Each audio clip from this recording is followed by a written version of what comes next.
այդ մեղադրանքը իշխանական տմարդի էր հատկապես դաշնակցական պատգամավորների համար։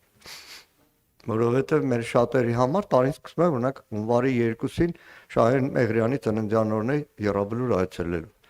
Հունվարի 27 ենք ասում, բայց հունվարի 26-ին մերոնցից շատերը լինելու են Եռաբլուրում, այցելելու 92 թվականի հունվարի 26-ի Խարինտակի հերոսական պաշտպանության ժամանակ նահատակված Նորիկի, Կարոյի, մյուսների շիրիմներին։ Ու այդպես շարունակ։ Այսինքն այդպես չի, որ մեկ օր է գալչկա դնելու համար այցելում ես Եռաբլուր եւ վերջ։ Ի վերջո սեպտեմբեր 19-ին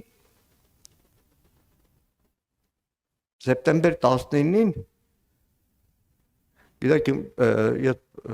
Եռաբլուրում եղել եմ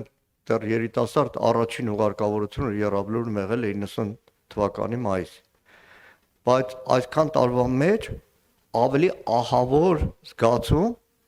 քան 24 թվականի սեպտեմբերի 19-ն էր, այն ինչ որ կատարվում էր Եռաբլուրում։